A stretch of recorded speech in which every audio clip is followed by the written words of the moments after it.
ಮೇಲೆ ವಿಶ್ವಾಸ ಮಂಡನೆ ಮಾಡ್ತಾ ಅಂದ್ರೆ ನಾನು ತಪ್ಪುಗಾರ ಅನ್ನೋದು ಜನರಿಗೆ ಪ್ರೂವ್ ಮಾಡಿ ಕೊಡ್ಬೇಕಲ್ಲ. ಅಂಗವಾರ ಏನೋ ತಪ್ಪಿರ್ಬೇಕು ಬಿಡಪ್ಪ ಈಗ ಅನ್ಸಾದೈತೆ ನನಗೆ. ಅದು ಮಾಡಿದ್ರೆ ನಾನು ಏನು ಬಂದಾಗ ಸದನಕ್ಕೆ ತೀರ್ಮಾನ ಬಿಡ್ತೀವಿ. ಸದನ ಇದು ಸುಪ್ರೀಂ. ಅದಕ್ಕೆ ಅದು ಏನು ತೀರ್ಮಾನ ಮಾಡುತ್ತೆ ಆ ತೀರ್ಮಾನ I will go according to decision of the house. Congress ಎಂಎಲ್ಸಿಗಳು ಅವಿಶ್ವಾಸ ಮಂಡನೆ ಮಾಡಕ್ಕೆ ಮುಂದಾಗಿದ್ದಾರೆ. ಅದು ಅವ್ರ ಪ್ರಜಾಪ್ರಭುತ್ವ ಸ್ವತಂತ್ರದ ನಾಯಕ ಮಾಡಿ ಅದಕ್ಕೆ ಅವಿಶ್ವಾಸ ಮಂಡನೆ ಮಾಡಲಿ. ಅದಕ್ಕೇನು ಮಾಡೋಕ್ಕೆ ಈಗ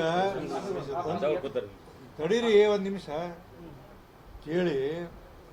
ಇಲ್ಲಿವರೆಗೆ ಸಭಾಪತಿ ಇದ್ರ ಮೇಲೆ ಅವಿಶ್ವಾಸ ಮಂಡನೆ ಮಾಡಿದಂಥ ಉದಾಹರಣೆಗಳಿಲ್ಲ. ಶಂಕರಮೂರ್ತಿ ಅವರಿದ್ದಾಗ ಒಂದು ಸರಿ ಆಗಿತ್ತು, ಸಣ್ಣ ಯಾವುದೋ ಒಂದು ಕೆಲಸಕ್ಕೆ ಆಗಿತ್ತು ಅದು. ಬಟ್ ಇಲ್ಲ, ಈಗ ಅವಿಶ್ವಾಸ ಮಂಡನೆ ಮಾಡಬೇಕಾದ್ರೆ ನಾವು ನಾಲಾಯಕರಂತ ತಿಳ್ಕೊಬೇಕು. ನಮ್ಗೆ ಯಾವುದೋ ಬೇಕಲ್ಲ ಅವಿಶ್ವಾಸ ಮಂಡನೆ ಮಾಡಬೇಕಾದ್ರೆ. ಏನಪ್ಪ ನಾವು ಕರಪ್ಷನ್ ಮಾಡಿವೆ, ಪಕ್ಷಪಾತ ಮಾಡಿವೆ, ಏನಾರು ಮಾಡಿವೆ ಬೇಕು. 45 ವರ್ಷದ ರಾಜಕೀಯದೊಳಗಿದ್ದೀನಿ ನಾನು ಅವರು ಸ್ವತಂತ್ರ, ಅವರು ಡೆಮಾಕ್ರಸಿ ನಾ ಹೇಳಕ್ಕೆ ಹೋಗಲ್ಲ. ಬಟ್ ಅದು ಯಾಕೆ ಬಂದಿದೆ ನನಗೆ ಗೊತ್ತಿಲ್ಲ, ನನಗಂತೂ ಮಾಹಿತಿ ಇಲ್ಲ. ಅವಿಶ್ವಾಸ ಮಂಡನೆಯನ್ನು ಮಾಡಿದರೆ ಅದು ಏನು ಸದನ ಏನು ತೀರ್ಮಾನ ಅಂತ ಮಾಡ್ತೀವಿ. ಸದನ ತೀರ್ಮಾನ ಬರಲಿ,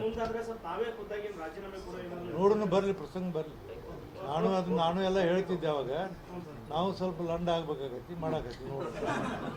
ನಾವು ಯಾಕೆ ಸುಮ್ಮನೆ ಇರಬೇಕು ಅಂದ್ರೆ ನಮ್ದಾರ ಗೊತ್ತಾಗಬೇಕಲ್ಲ.